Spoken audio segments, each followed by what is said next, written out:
Chega junto que eu vou lançar a braba. Contrato assinado. Flamengo e Caixa Econômica firmam um acordo para financiamento do estádio próprio. Clube terá que pagar milhões ao Benfica por causa de Everton Cebolinha. Ninho do Urubu passa por reestruturação no departamento de futebol. E Tite define equipe para a partida de amanhã, diante do Volta Redonda no Maracanã, no sábado de carnaval. Te preparem, a partir de agora, é tudo nosso. Já chega largando o like. Se você ainda não se inscreveu, inscreva-se, o botãozinho está aqui abaixo. E não esqueça de acionar o sininho na opção todos para não perder nenhum de nossos conteúdos. Todos os dias tem vídeos novos com as principais informações e notícias mais quentes do Mengão. Amanhã tem Flamengo e Volta Redonda, partida adiada da terceira rodada do Campeonato Carioca, sábado de carnaval, a bola rolando às 4 da tarde. E a tendência é de que o técnico Tite, que comanda neste momento o treinamento no Ninho do Urubu em Vargem Grande,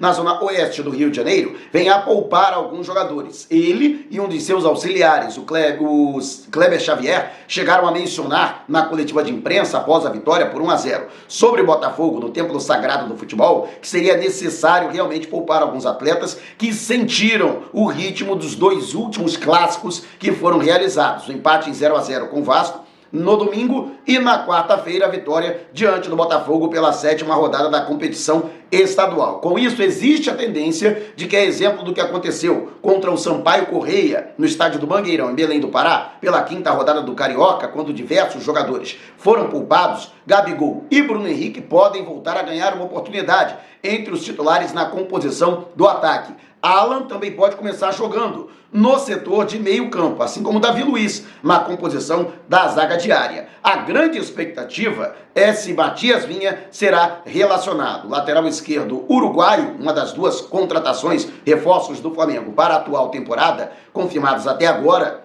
pode, portanto, fazer a sua estreia. Ele já está recuperado de lesão e também regularizado no boletim informativo de registro de atletas da Federação de Futebol do Estado do Rio de Janeiro. Portanto, essas duas situações serão aí vistas pelo técnico Tite em comum acordo com a sua comissão técnica para a composição da equipe para a partida de amanhã. Ou seja, a probabilidade de time não ter o X9 no Ninho do Urubu, então o provável time do Flamengo: Rossi no gol, poderemos ter Wesley ou Varela na lateral direita, a zaga diária com Davi Luiz e Léo Pereira. Carolino não pode sair do time, e Ayrton Lucas ou Matias Vinha na lateral esquerda. No meio campo, Pulgar ou Alan, De La Cruz, Gerson e Arrascaeta, Gabigol e Bruno Henrique no setor ofensivo. E você, o que acha? No meu entendimento, é o time mais que suficiente para vencer, e vencer bem, o Volta Redonda neste sábado de carnaval. Voltar, se eu não me engano, tem aí 5 pontos até agora, é 9º ou 10º colocado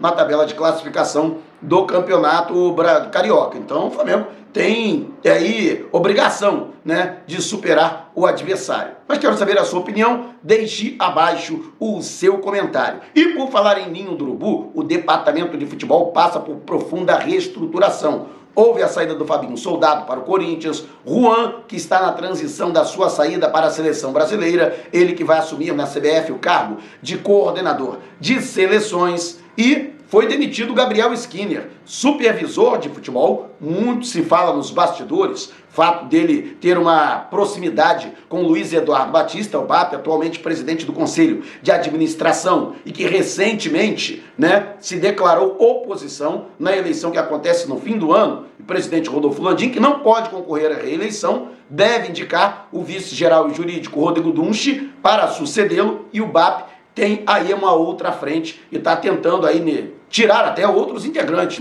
da atual situação, do atual grupo, de sustentação da situação. Então vamos acompanhar aí o desenrolar dos acontecimentos. Se for mesmo a questão política, o afastamento do Skinner, lembrando que muita gente fala até de maneira maldosa que ele é primo do BAP, o que não é verdade. Existe um parentesco, mas um parentesco muito distante, entre os que não há parentesco direto entre o Skinner e o BAP, E outra, profissional competentíssimo. O Flamengo vai penar para encontrar no mercado um outro profissional que desempenhe, as mesmas funções do Skinner. Para que se tenha uma ideia, se o Flamengo, muito em função da atuação dele, teve excelentes participações em competições internacionais, é porque o Skinner trabalha diretamente na composição da logística, para que jogadores e comissão técnica se preocupem exclusivamente na preparação para estas partidas, né? Questão da estrutura, a questão do conforto, a questão da pontualidade, isso tudo fica a cargo,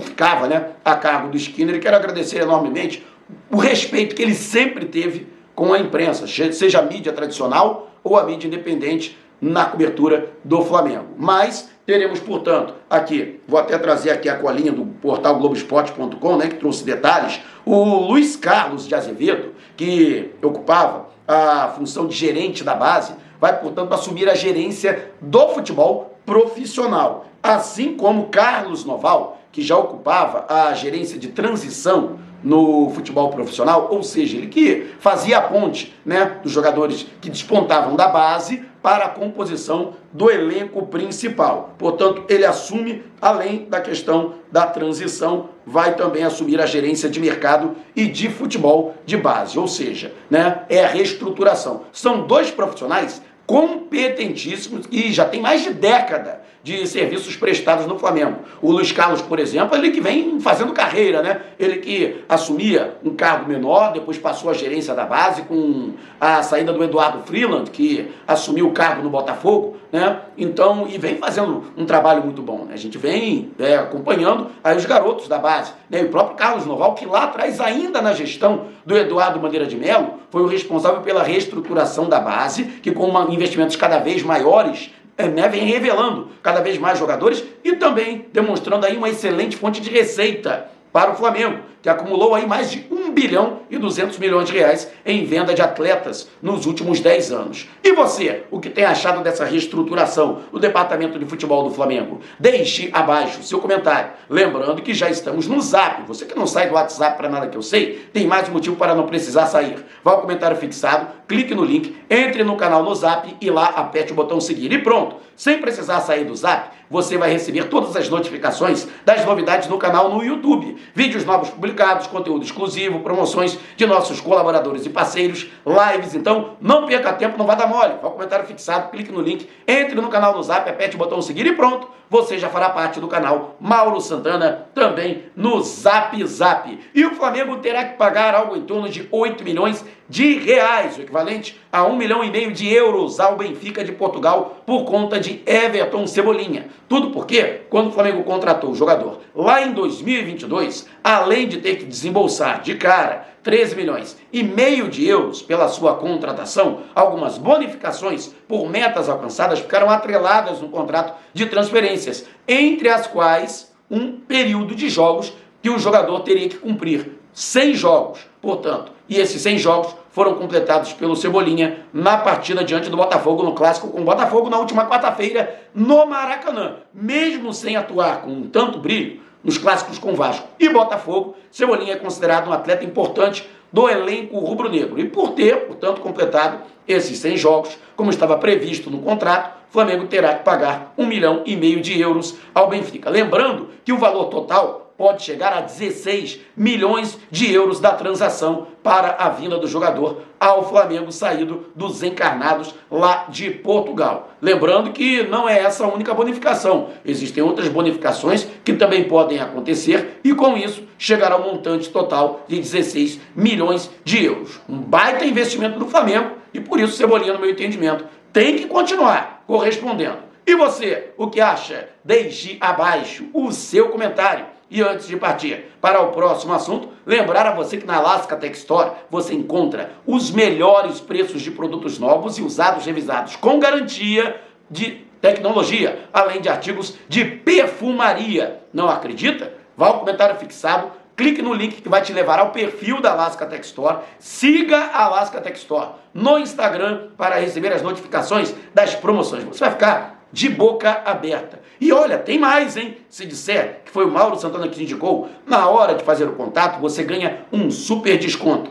Pode pagar no Pix, embora a Alaska Tech Store seja localizada nos Estados Unidos, a matriz é em Miami, e há 2 lojas em Orlando e também Boston, e ainda pode parcelar em 12 vezes. Mas não tem, ainda não acabou não, tem mais. Você pode receber no Brasil, não precisa até nos Estados Unidos, você pode no Brasil efetuar a compra, pagar no Pix e receber na porta da sua casa. Tá esperando o quê? Vá ao comentário fixado, acesse o perfil da Alaska Tech Store no Instagram, siga o perfil e faça a sua compra dizendo que foi o Mauro Santana que te indicou. Alaska Tech Store não tem esse nome por acaso, preços congelados para você. E olha, saiu uma informação quentíssima no portal, deixa eu até colocar aqui para dar os devidos créditos, né, a quem de direito, né? O portal Inteligência Financeira publicou uma entrevista exclusiva com o Carlos Vieira. A princípio, essa entrevista seria para falar da nova empreitada da Caixa, né, e do governo federal, que vai entrar no mercado da Bet. Isso mesmo, a Caixa Econômica vai fazer um site de apostas online para entrar no mercado, que foi recentemente regulamentado pelo Congresso Nacional. No entanto, a pauta estádio também entrou, portanto, nessa entrevista. E Vieira revelou que a Caixa assinou com o Flamengo um contrato de confidencialidade, NDA, na sigla em inglês, sobre financiamento do estádio do clube. A expectativa de Vieira é replicar com o Flamengo o modelo que foi feito no Corinthians para a construção da Arena Itaquera na época para a Copa do Mundo de 2014 aqui no Brasil, em que o Corinthians tem uma dívida de 600 milhões de reais. O valor refere-se ao financiamento feito pelo banco para a construção da Neoquímica Arena, antes conhecida como Arena Corinthians, em 2014. A ideia da Caixa é transformar as dívidas dos clubes em títulos para serem negociados no mercado, inclusive por investidores do varejo, ou seja, qualquer um pode comprar, até eu ou você, por exemplo, né? Assim, os títulos teriam como uma espécie de lastro para o estádio. Dessa forma, quem comprasse os títulos seria como uma espécie de investidor do clube. Abre aspas. Tem alguns interesses comuns em discussão. Fecha aspas, diz Vieira em referência às discussões com o Flamengo. Mas o executivo evitou dar detalhes, até por conta da situação contratual, né? Existe um contrato de confidencialidade e ele não pode dizer abertamente, né, como está essa negociação. Mas a partir do momento que tem contrato assinado, pode ter certeza que a situação realmente está bastante adiantada. Em dezembro, Vieira havia afirmado que o Flamengo ainda não havia definido um formato para um eventual negócio. A área onde o clube carioca, o maior do país em número de torcedores, pretende construir o seu estádio fica em um terreno que pertence ao Fundo de Investimento da Caixa. Vieira contou ainda que o São Paulo também procurou a Caixa para conversar. Embora já tenha um estádio próprio, que é o Morumbi, o clube paulista poderia utilizar o estádio como garantia para suas dívidas bancárias, que passariam a ser concentradas na Caixa. Rapaz,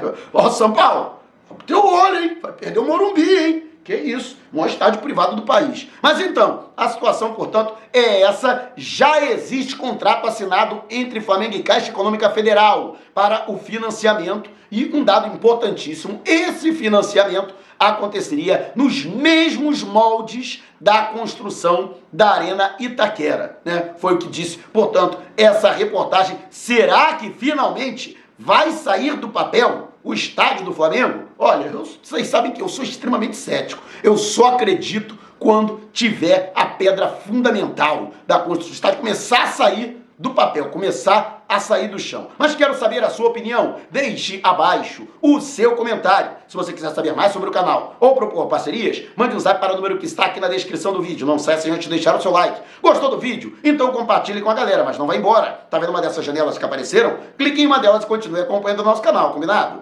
Despertando paixões, movendo multidões. Este é o Mengão.